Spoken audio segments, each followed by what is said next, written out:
बालाजी सरकार की। तो आज हम आप लोगों को बहुत ही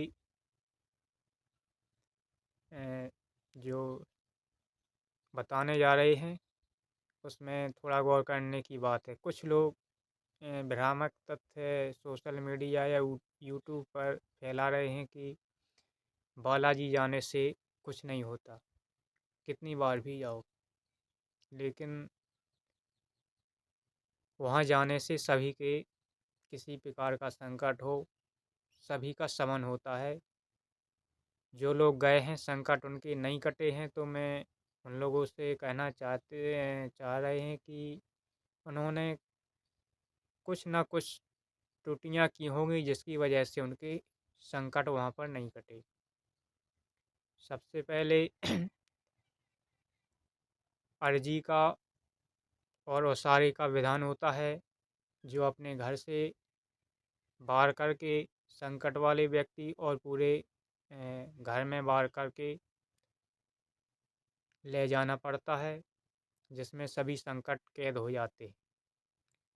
लेकिन अ, कुछ लोगों को पता नहीं है, तो वो ऐसा नहीं करते, सीधा बिना ओसारा और अर्जी ले ही बालाजी चले जाते हैं। इसलिए उनका संकट नहीं जाता। पहली बात ये हो गई। दूसरी बात है बालाजी के दर्शन पहले मिलते हैं। इसके बाद कोतवाल कप्तान श्री भैरव बाबा के दर्शन होते हैं। इसके बाद श्री पेतराज जी के दर्शन होते हैं। इसके बाद कुछ भक्त लोग सोचते हैं कि बस दर्शन पूरे हो गए और चलते हैं। तो जो निकृष्ट शक्तियाँ या नेगेटिव एनर्जी होती हैं, वो जो बालाजी के या प्रेताज जी के गण होते हैं, वह स्वच्छ साफ एवं बहुत ही स्वच्छ आचरण वाले होते हैं, जिससे वो गंदी शक्तियों को हाथ नहीं लगाते। अब इनका काट वहाँ ना होके बालाजी ने आदेश दिया तीन पहाड़ी पर। इसके बाद आप तीन पहाड़ी पर जाएं तो रास्ते में आपको बहुत से दिव्य स्थान, मंदिर, झांकियाँ मिलेंगी। उनके दर्शन करते हुए आप सीधा तीन पहाड़ी के ऊपर श्री शमशान काली, शमशान भैरव, पंचमुखी हनुमान जहाँ विराजमान है, वहाँ पर जाएं। वहाँ बंधन कटते हैं शमशान काली, शमशान भैरव के पास। वहाँ बंधन कटाना अनिवार्य होता है। और तो और कम से कम एक दिन में वहाँ 3 बार बंधन कटाना चाहिए। लेकिन समय के अभाव में आप 1-2 बार अवश्य कटाएं। और बंधन कटने के बाद निश्चय ही कैसा भी तांत्रिक का किया हुआ, कितना भी शमशानी हो, कैसा भी तंत्र हो, भूत प्रेत हो, वहाँ श्री शमशान भैरव और शमशान काली के जो वहाँ दूत हैं, वो उनके अपने कब्जे में ले लेते हैं। तो आप ये प्रक्रिया करोगे तो निश्चय ही आप जो संकट लेके जा रहे हैं तो संकट कटेगा। इसके बाद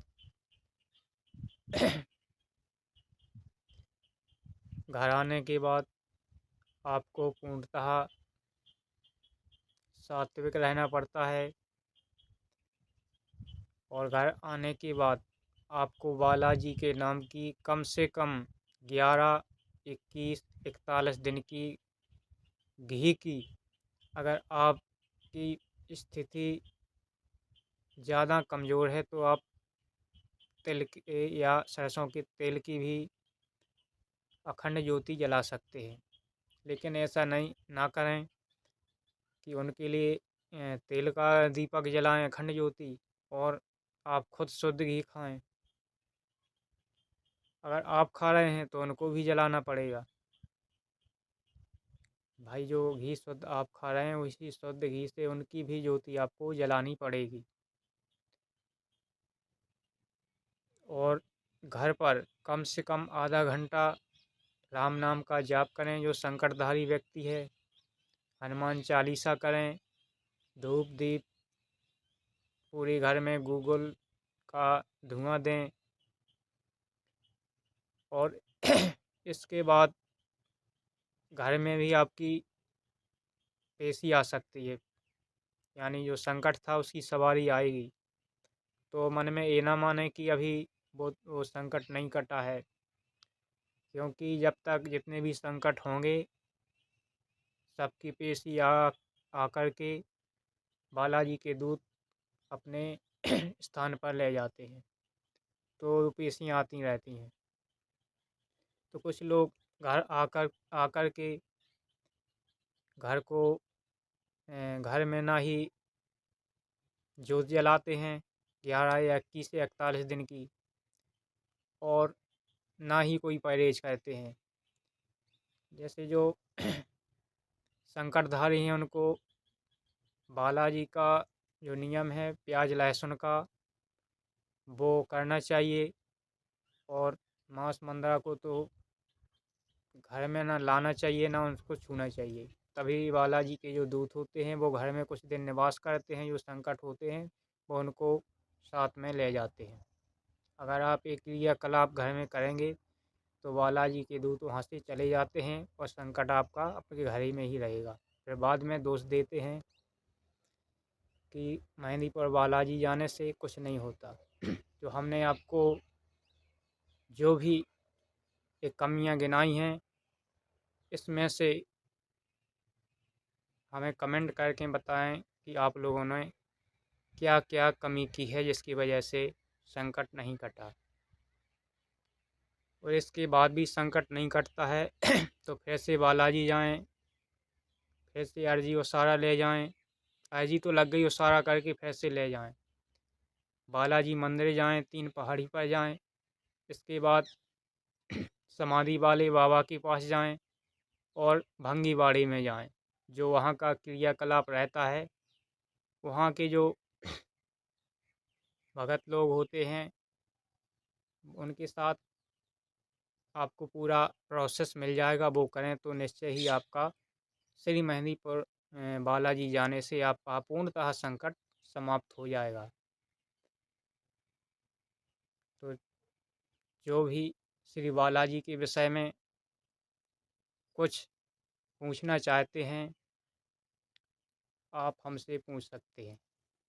तब तक के लिए जय सिया राम, जय श्री महेश्वर धाम की।